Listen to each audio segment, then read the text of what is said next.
Привет! Это «Испытание правдой». Здесь я отвечаю на ваши вопросы, испытывая вас на прочность. Если градус правды повысится, у меня всегда есть стоп-слово. Ради бога, флюги Гехаймен. Уверены? Да, прошу вас. Ваше право. Внести флюги Гехаймен. Итак, поехали. Ты был тусовщиком?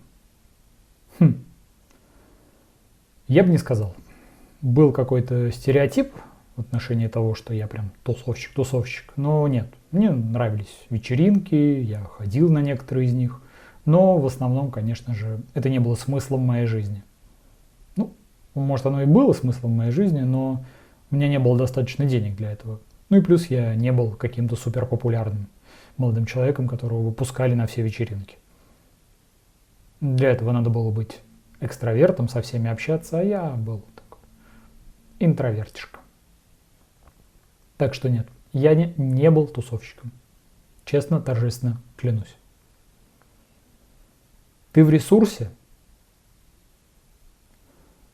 Если я правильно понимаю смысл этого вопроса и вообще понятие ресурса, то какая-то умная книжка, возможно, даже Нобелевского лауреата, говорила о том, что на каждое действие нужен свой ресурс. Ну, то есть, сходить потанцевать – один ресурс, тихо посидеть – другой ресурс, поговорить с собакой – третий ресурс. То есть, это специальное состояние для разных целей. Мне кажется, когда многие говорят о ресурсе, они говорят о чем-то одухотворенном, волшебном. Все же ресурс – это, как мне кажется, немножко другое. Поэтому сейчас я в ресурсе записывать это видео. Деньги пахнут. Как-то у меня знакомый сменил сферу деятельности. Прежде он занимался элитным парфюмом, а потом стал заниматься сдачей в аренду биотуалетов. Вот у него деньги, безусловно, пахли. Во всем остальном, если мы говорим про этичность, то, конечно же, деньги пахнут. Очень даже пахнут, иногда пахнут кровью. Или просто дурно пахнут. С этим я согласен. Ты выигрывал в казино. Те деньги с прекрасным запахом победы. Вообще говорят, что выигрывает только казино. Я склонен доверять этой сентенции. Но однажды я бывал и более чем однажды в казино. Но однажды я прям приехал, мне дали бесплатных фишечек.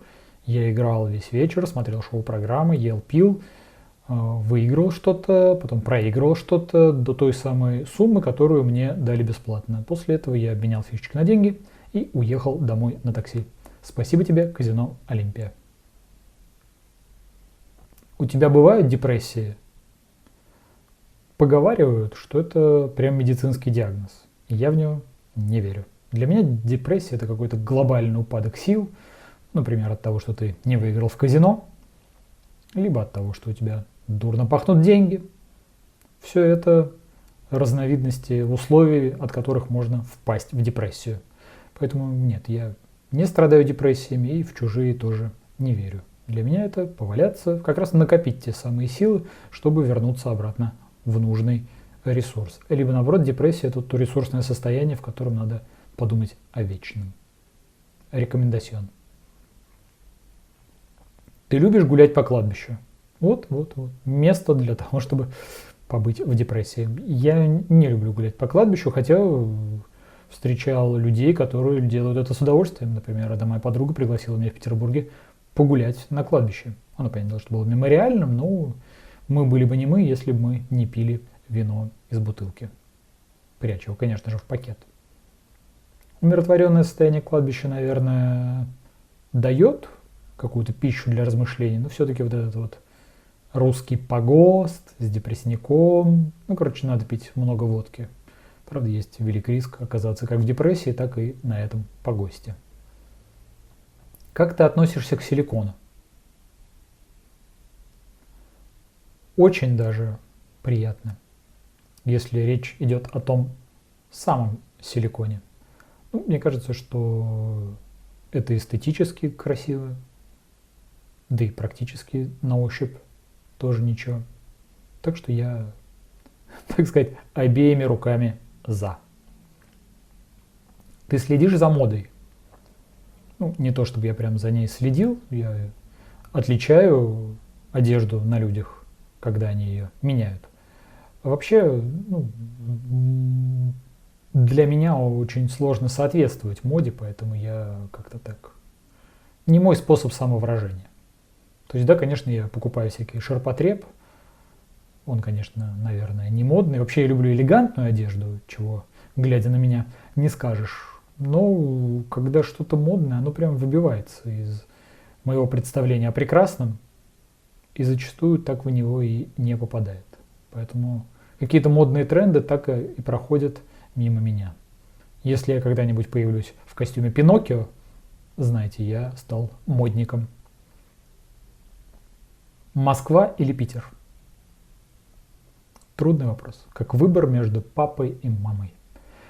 Питер – это настроение, Москва – это движ. Это денежки, это приятная, позитивная энергия для того, чтобы что-то созидать. Ну, а Питер – это такой флегматичный, прогулочки тебе.